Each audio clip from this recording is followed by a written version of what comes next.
ورحمة الله وبركاته. ازيكم يا شباب؟ ازاي الحال؟ اتمنى تكونوا كويسين. لو لسه ما اشتركتش في القناة اشترك وفعل زر الجرس عشان يوصلك كل جديد، ولو عجبك فكرة الفيديو دوس زر اللايك عشان ده بيدعمنا جدا ان احنا نستمر في تنزيل فيديوهات اكتر واكتر. وصلي على الحبيب عشان قلبك يطيب وتابع معانا في الفيديو ده. ده فيديو جديد، تمام؟ بداية سلسلة جديدة وهي شرح الابطال. شرح الابطال بقى كبيلد، البيلدات بتاعت الابطال، الامبلم، شرح البطل نفسه، المهارات، تمام؟ وان احنا مثلا نقول الكومبو اللي انت تعمله بالبطل وهكذا. انا حبيت ابدا بالبيلد، تمام؟ وانا عن نفسي لما احب اشرح اي حاجه بحب اشرحها بالتفصيل، مش بالتفصيل الممل، يعني احنا مش هنخلي الفيديو طويل، تمام؟ بس بحب اوضح، يعني بحب اجيب كل حاجه، ايه، مش هرمي لك البيلد واقول لك بص هي دي البيلد المناسبه ومش، لا، انا بحب اقول لك البيلد كذا متكونه من كذا وهكذا، تمام؟ طبعا عندنا دول 3 بيلدز، تمام؟ البيلد الاولى والتانية متشابهين جدا جدا مع بعض. بيلد بتجمع ما بين تقليل وقت الانتظار وما بين كاونترة التيم اللي قصادك. يعني مثلا لو التيم اللي قصادك مختار دمج سحري عالي هتجيب له أثينا. لو في مثلا انت محتاج انتي هيل هتجيب رعب الجليد، تمام؟ لو انت محتاج هيلينج كبير هتجيب خصة الحياة. و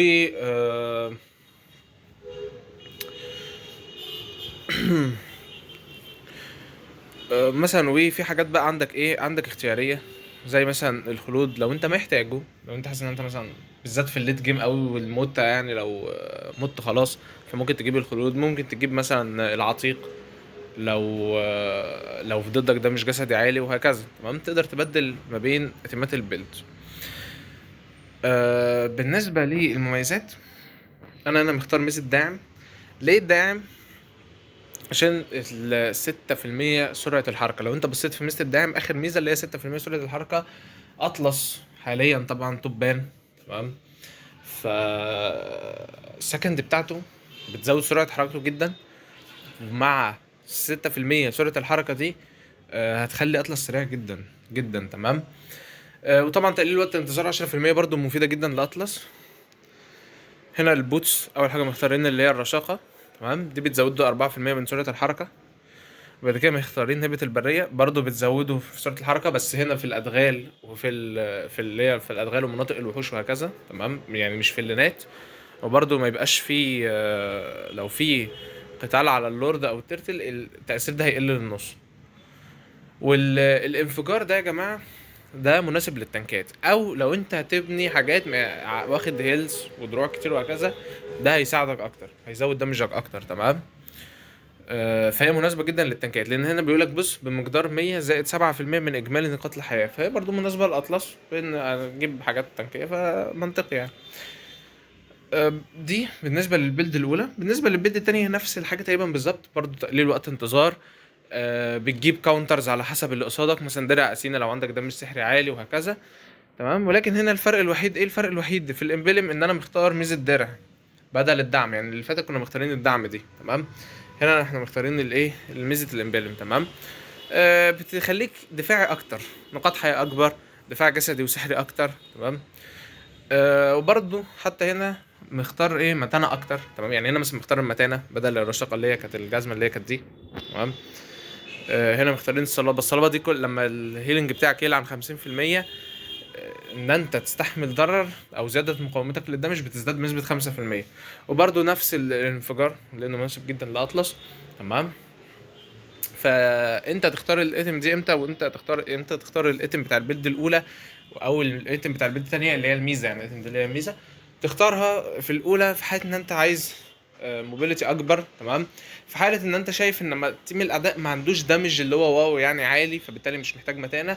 والبيلد الثانيه العكس، محتاج متانه، محتاج صلابه، عندهم دمج عالي جدا، سيطره الثانيه. البيلد اللي انا بقى بلعب بيها اصلا، تمام؟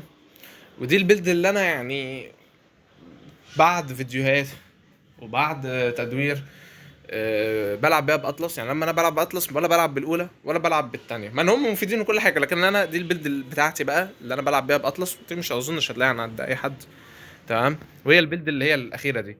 طبعا انا هنا بلعب بمميزات دعم، تمام؟ اول حاجه الالهام دي تقليل وقت انتظار. انا اقوى حاجه في اطلس هي الايه؟ هي الالتيميت.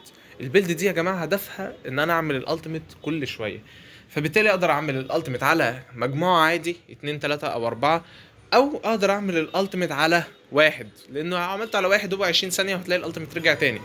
تمام. الصلابه برضو مختارها ليه؟ عشان اطلس طبعا بيعمل دايف جوه تيم من الاعداء، فبالتالي محتاج لو الهيل بتاعي يقل محتاج يكون صلابتي اعلى. وهنا انا مختار بقى انتقام الهويه لانتقام الهويه، لان اطلس دلوقتي الفرس بتاعته مجالها بقى كويس، دمجها محترم، سكيلاتهم دمجها كويس، فبالتالي الانتقام الهويه انا شايف ان هتطلع دمج افضل من الانفجار. تمام. خصوصا الانفجار ده ممكن يضيع، الانفجار اللي هو الارتجاج اللي انا حاطه في البلدين اللي قبل كده ممكن يضيع، يعني انت ممكن تدوسه تضيع. تمام. فانا شايف ان الانتقام الهويه افضل، لان انتقام الهويه بتعتمد على كل مهاره انت بتضربها بتاخد عليها دمج اضافي. وبالنسبه بقى للبيلد نفسها، فانا جايب له البوتس اللي بتزود سرعه الحركه، تمام، تزود الموبيليتي، تقلل وقت الانتظار، وجايب له تقليل وقت انتظار اللي هي بلورة الزمن والتعويذه المحرمه. الاثنين دول بيقللوا وقت الانتظار. هتقولي التعويذه المحرمه دي اتم سحري. تمام. اولا اطلس ده مش سحري، عشان في ناس بتبقى فاكره اطلس ده مش جسدي، لا اطلس ده مش سحري. تمام. يعني التعويذه دي هتزود دمجه عادي. ثانيا اهم حاجه انا مش جايبها كدمج، انا جايبها كتقليل وقت انتظار، لان دي بتقلل 15 و15 فانت عندك 30، والخمسه الثانيه فانت عندك 35 كتير جدا. وبعد كده جايب له خوذة الحياه. تمام. هيلينج كتير، والواحد بيبقى محتاج يتصلح في وسط التيم، ممكن يدخل التيم فايت يتدمج، بدل ما يرجع للبيز هو يقعد 5 ثواني وبيبدأ يصلح تدريجيا لوحده. هنا حاطط درع العقاب. طبعا هو درع العقاب ده الايتم الوحيد اللي ممكن تغيره في البيلد. تمام. هو والاخير. يعني انت ممكن هنا لو عندك دمج سحري عالي تبدله باسينا، لو عندك دمج جسدي عالي تبدله بالعتيق، لو محتاج انتي هيل تجيب رعب الجليد، وهكذا. ونفس الكلام بالنسبه للخلود برضو تقدر تبدله عادي على حسب احتياجك في الدور. تمام. فده كان كل حاجه بالنسبه للبيلد. لو عايز تصور البيلد ممكن تصورهم. تمام. دول البيلدين الاولى والثانيه، بيلدات كويسه. نصيحتي لو انت لسه بتتعلم باطلس ابدا بيهم. ودي البيلد الاخيره اللي انا شخصيا بلعب بيها. البيلد دي ايه هدفها؟ ايه فكرتها؟ فكرتها هي الالتيميت. اقوى حاجه في اطلس هي الالتيميت، فبالتالي البيلد دي هدفها ان انا اقدر اعمل التيميت على حد واحد عادي، ما عنديش مشكله، لانه بعد 20 ثانيه في اخر الدور او اقل كمان الالتيميت يرجع لي تاني. وننتقل دلوقتي بقى على شرح بطل اطلس وشرح مهاراته. طيب وبكده بقى رجعنا. تمام. دلوقتي اول حاجه طبعا هنبدا بيها هنا هي شرح الباسيف. اول حاجه لازم نفهم ايه الباسيف. الباسيف يا جماعه هو الميزه اللي بتميز كل بطل عن غيره. يعني مفيش في ابطال بيبقى عندهم مهارات متشابهه، موجود وكتير. تمام. في كذا بطل بيبقى عنده داش، في كذا بطل بيبقى عنده مهاره تنقيه مهارات متشابهه جدا، لكن مفيش ولا بطل عنده نفس الباسيف. الباسيف ده حاجه مميزه للبطل، دي اول نقطه لازم تعرفها عن الباسيف. تاني نقطه، باسيف اطلس. باسيف اطلس هو اسمه باسيف اللي هو الريح المتجمده. الريح المتجمده دي ببساطه كل ما اطلس يعمل اي مهاره من مهاراته الثلاثه بتظهر حواليه مجال. تمام. المجال ده بيقعد 5 ثواني. ده المجال ده هو اسمه الريح المتجمده. اي بطل من ابطال الاعداء بيقعد في الريح المتجمده دي لمده ثانيتين بيتم ابطائه في الثانيتين دول، ولو قعد الثانيتين دول كاملين بياخد استان لمده ايه؟ نص ثانيه. واستان يعني تاثير ثبوت حركه، يعني ما يقدرش يتحرك لمده ايه؟ نص ثانيه. تمام. وكمان اطلس بيزداد دفاعه الجسدي بمقدار 20 زائد 25% من مش 25%، زائد 25 من الهيلم بتاعه. تمام. ده اثناء طبعا تفعيل ايه؟ الباسيف بتاعه اللي هو الريح المتجمده. تمام. واحنا هنا عايزين نشوف، يعني انا هضرب هنا الفيرست. ايوه، شايف المجال البرتقاني الشفاف ده؟ هو ده. وحتى هنا لو لاحظت هتلاقي زايلونج هنا جمد جزئيا كده اللي هو نص ثانيه ورجع تاني. تمام. فده بالنسبه للباسيف بتاع اطلس. يبقى الباسيف بتاع اطلس اهو. تمام. هي العاصفه ولا اللي هو لونها برتقاني ده باهت، هو ده باسيف اطلس اللي هو الريح المتجمده. طبعا اول حاجه نبدا بالفيرست بتاعته. تمام. هنا بيقول لك يضرب اطلس الارض لتفجر 3 مرات ويسبب ضررا سحريا بمقدار 600 زائد 105 للاعداء. ويا جماعه ال 105 للاعداء دي نعم دي ضرر سحري، لما تلاقيها باللون اللبني كده تبقى ده ضرر سحري. فعشان كده لما انا جيت قلت لك اللي هو التعويذه، كتاب التعويذ، لما قلت لك ينفع تحطه عادي مع اطلس لانه ضرر سحري فيزود الضرر. هو ده طبعا مش هدفي الاساسي من ان انا احطه، زي ما قلت لك هدفه الاساسي ان انا اقلل وقت انتظار، ولكن هيساعد برضو اطلس في الضرر. تمام. فاحنا زي ما احنا شفنا اهو، بتضرب الالت 3 مرات، موضوع بسيط. دي تعتبر ضربه هجوميه يعني. تمام. او يعني ايه، بتدمج بيها الاعداء.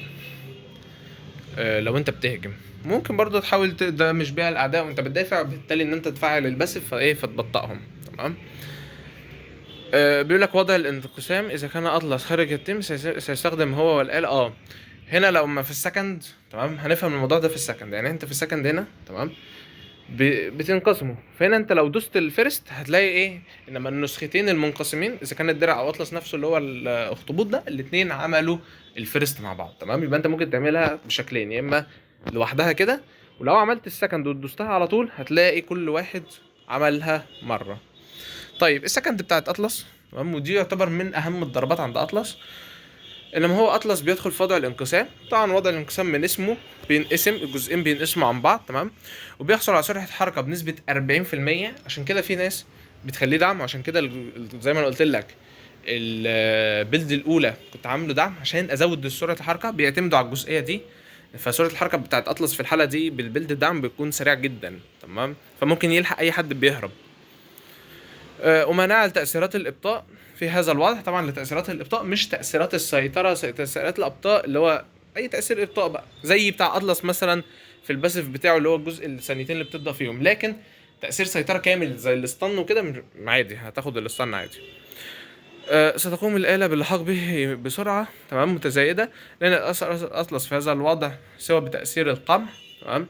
عندما يعود أطلس للآلة فإنه سيسبب ضررا سحريا. طبعا أطلس هنا يا جماعة هو الأخطبوط، مش الآلة اللي هو الجسم ده ما بيبقاش أطلس. أطلس هو الأخطبوط نفسه.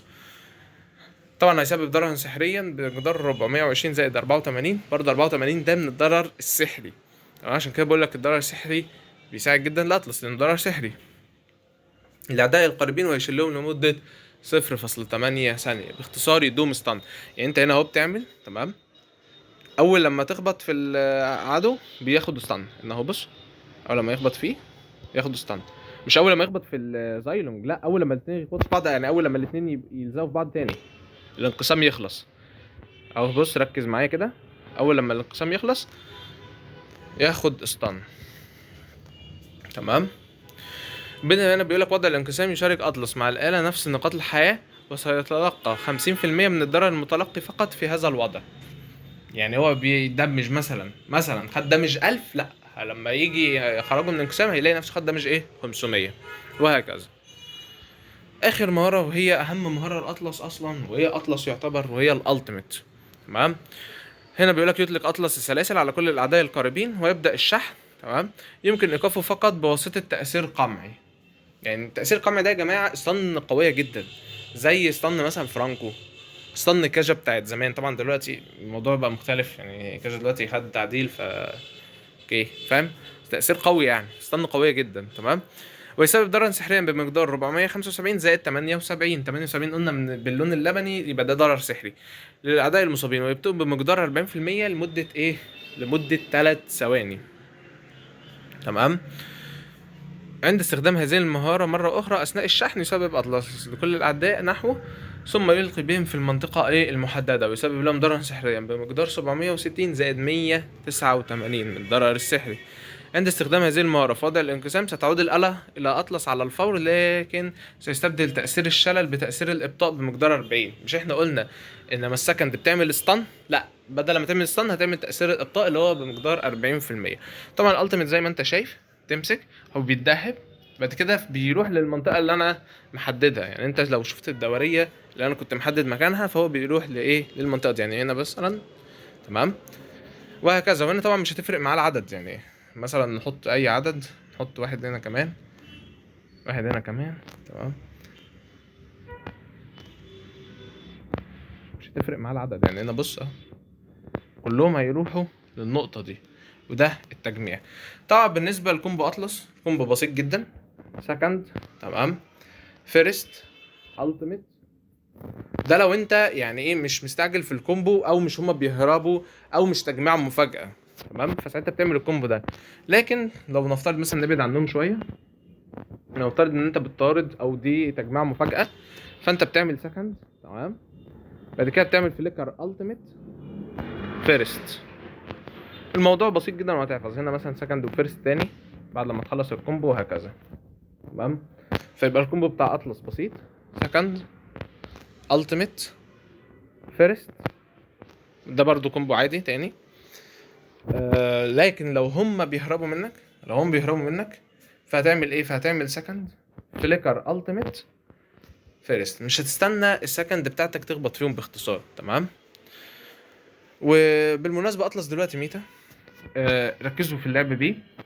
في نصيحه برضو عايز اقولها يا جماعه، ما تلعبوش باطلس في اول اختيار. يعني ما تختارش انت، ما تكونش انت اول واحد يختار في التيم وتختار اطلس. ليه؟ لان هتلاقي ضدك اكاي وديجي. يعني انت العب باطلس كل حاجه بس خليك في الاخر. تمام. نصيحه والله يا جماعه، نصيحه، لان في ناس كتير اطلس بقى توب، انا مش عارف ايه، يلا نختار اول اختيار. وبكده نكون خلصنا فيديو الشرح للبطل اطلس. لو عجبك الفيديو ما تنساش تعمل لايك، ولو لسه ما اشتركتش في القناه اشترك وفعل زر الجرس عشان يوصلك كل جديد، وصلي على الحبيب عشان قلبك يطيب. والسلام عليكم ورحمه الله وبركاته.